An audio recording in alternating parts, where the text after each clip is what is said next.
Good morning, citizens. Good morning, world. I am Gabriela Yabo, your news anchor. Let's review a global news here in WVC, your worldview channel. Terrorism continues to be a significant global threat, impacting countless lives and destabilizing entire regions. Tonight, we speak with the development consultants and political analysts of Iraq, Nigeria, and Yemen to gain a deeper understanding of the evolving nature of the complex challenge and the strategies being employed to combat it. Our three guests will share insights into the root causes of the issue, the present and rising issue and challenges, and the possible solutions for these issues. Let's welcome our first guest, Ms. Sofia Villarama from the Federal Republic of Nigeria. Good morning, Ms. Villarama, and thank you for giving us this opportunity. So what do you think are the root causes of this ongoing terrorism in your country? So here's a brief overview on the ongoing terrorism that is happening in Nigeria. So as we all know, terrorism has been existing in Nigeria since early 2000, and this act has killed and displaced many citizens of Nigeria with their deadly operations of kidnapping, suicide bombing, hijacking, hostage-taking, and sporadic gunshot on many villages such as Borno, Yobe, and Adamawa State.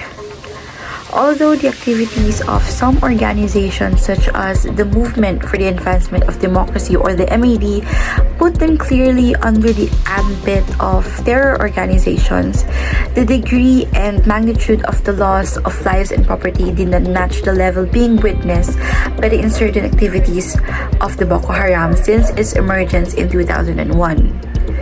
The rise of terrorism in Nigeria is traceable to factors such as bad governance, religious extremism, the proliferation of small arms and light weapons, political greed, and foreign influence.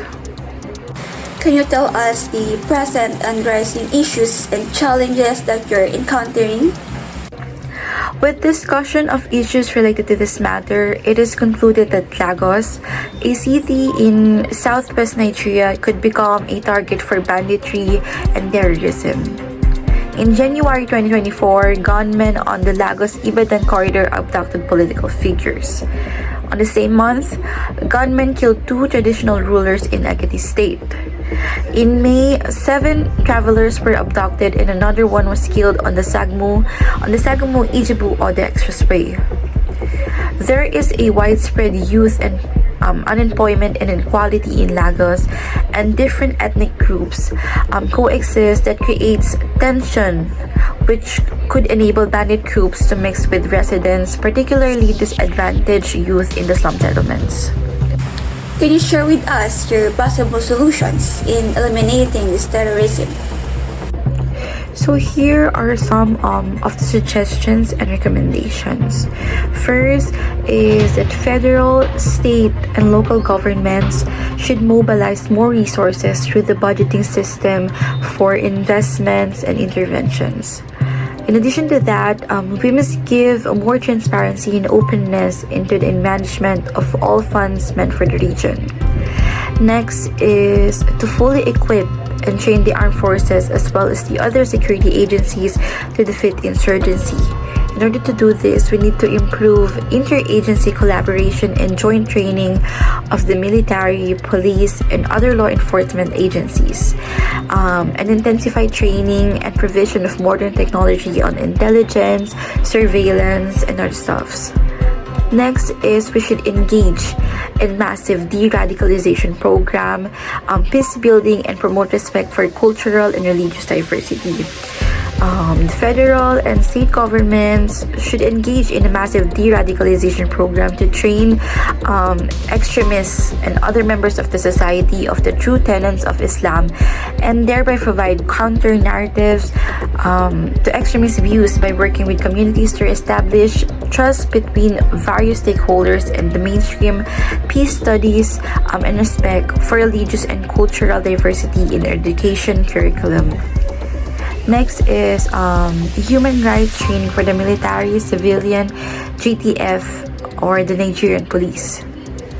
And lastly, for the involved communities, we should support them in starting a new life through skills and occupational kickstart packages. The packages should take into account existing skills and traditional occupations. This, however, does not limit the intervention to only farming and other traditional skills.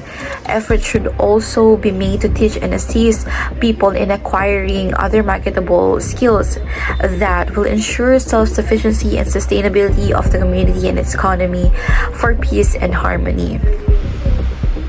So the government of Nigeria, along with the backing of the international community, will continue to strengthen security forces, addressing root causes of extremism, nurturing social and economic development, and fostering inclusivity. Thank you, Ms. Villarama, for sharing your insights with us today.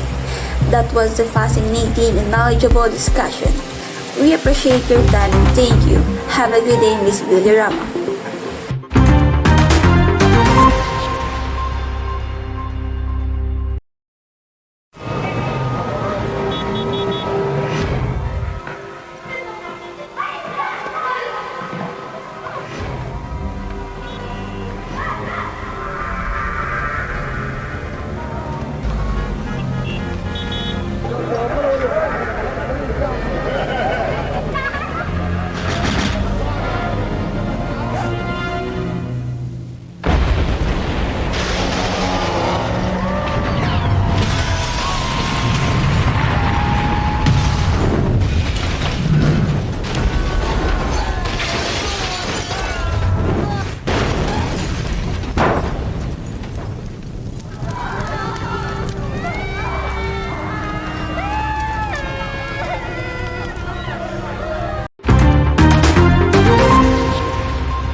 Welcome back to WVC, your Worldview channel. For our second guest, let's welcome Mr. Alan Zamora from the Republic of Yemen. Good morning, Mr. Zamora. It's our pleasure to have you here today. So what do you think are the root causes of the ongoing terrorism in your country? So good day to you also, Miss Gabriela. So about your question about the root cause of terrorism in Yemen. So as I've seen, Yemen still remains as one of the poorest countries in the Middle East and North Africa. So as the ongoing conflict of Yemen's military against the Al-Qaeda in Arabian Peninsula, or what they call ACAP, it makes the Yemen's economic growth and social development destroyed. And because of it, two major reasons of terrorism is also seen. It is because of injustice and poverty. So as I observe, women are banned to travel in their country or in another country without a male guardian on their side. And because of the ongoing conflict of terrorism in their area or in their country, humanitarian aid is also disrupts, and it limits or restricts them to get the basic resources.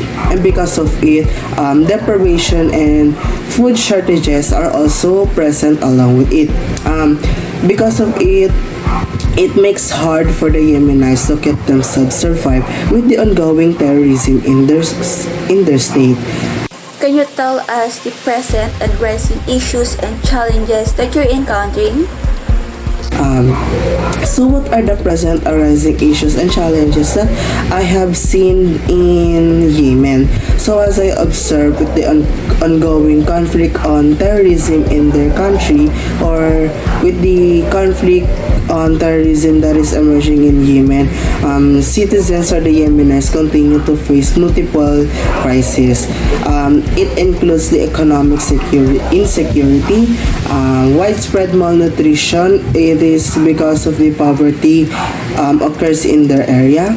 A fragile healthcare system, as resources are being held since without the resources needed for the medical or with the needed for the healthcare to function, it makes hard for them to care and help their own citizen that is in need.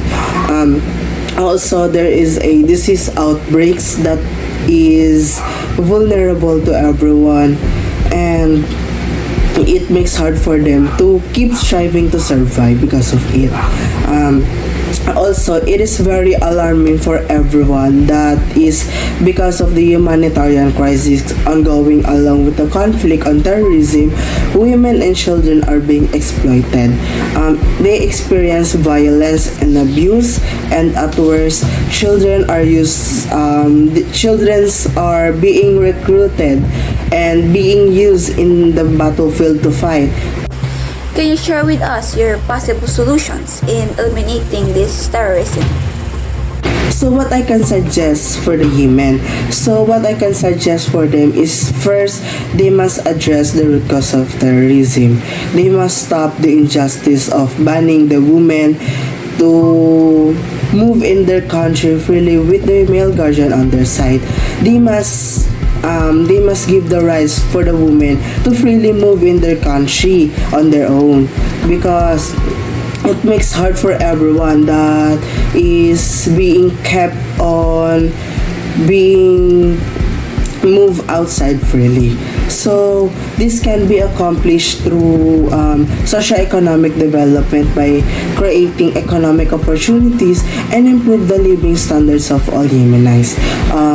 Next is they must also prioritize the human rights by stopping the humanitarian crisis. They must give care to all the women and children at their age.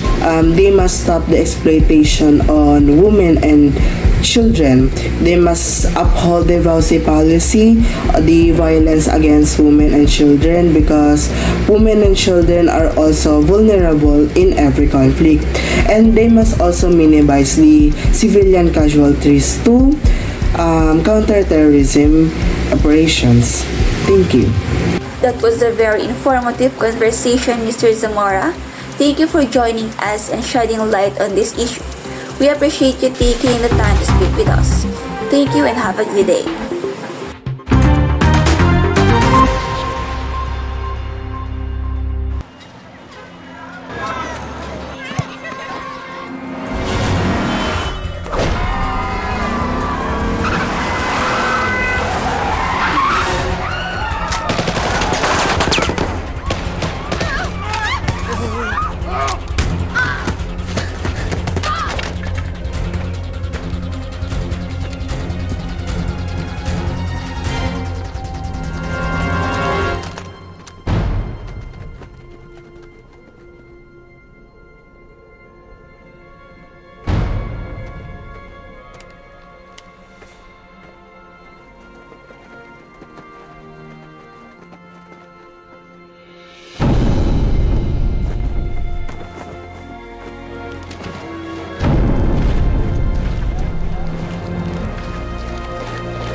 Welcome back to WVC, your Worldview channel.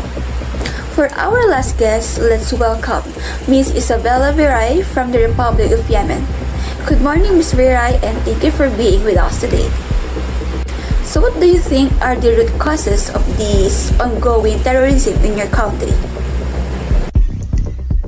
Since the fall of the Saddam Hussein regime in 2003, we have struggled to rebuild our nation. The legacy of division and conflict has left deep scars. The rise of terrorism, particularly from groups like ISIS, has further complicated our journey towards peace and stability. The conflict is not just military. It's rooted in social grievances and lack of trust in our government. And many people feel unheard and neglected, which has allowed extremist ideologies to take hold. Can you tell us the present and rising issues and challenges that you're encountering? Currently, we face several significant challenges. First, the potential withdrawal of foreign forces, particularly the American troops, raises concerns about security, while our military has become more capable. we must remember that a vacuum can lead to the resurgence of extremist groups. Second, we have the issue of internal divisions within our society. Our Sunni communities, in particular, feel marginalized and victimized. The political mismanagement over the years has led to deep-seated grievances. And if we do not address these issues, we risk repeating the mistakes of the past. Finally, the ideological battle against extremism is ongoing. The remnants of ISIS still exist, and they thrive in areas where unemployment and lack of education are prevalent. And we must not only focus on military solutions, but also tackle the social issues that fuel extremism. Can you share with us your possible solutions in eliminating this terrorism? First, we need to ensure that any discussions about foreign troops withdrawals are accompanied by a clear plan to maintain security. And also, we must strengthen our own forces while considering long-term partnerships that ensure our safety. And we need to engage with all communities, especially the Sunnis, to foster trust and unity. This involves political reforms that includes diverse voices in governance and provide fair access to resources and opportunities. And we must work on reconciliation, addressing past grievances, and ensuring that no group feels abandoned. Finally, we must invest in education and economic development. Creating jobs and providing quality educations will help combat the extremist ideology that preys on the vulnerable. By empowering our youth and giving them hope, we can build a more resilient society. In conclusion, my fellow Iraqis, the road ahead is challenging, but it is not impossible. Together, we can rebuild our nation, heal our division, and create a good future for all. Thank you. Ms. Virai, thank you for sharing your perspective on such a challenging issue. Your insights were valuable and we appreciate your willingness to speak with us. We hope this conversation helps to raise awareness and promote understanding. Thank you and have a good day. The threat of terrorism remains a stark reality, impacting lives and communities across the globe. We thank our guests for sharing their insights and expertise on this critical issue. We urge our viewers to remain vigilant and informed and to seek reliable sources of information during these challenging times.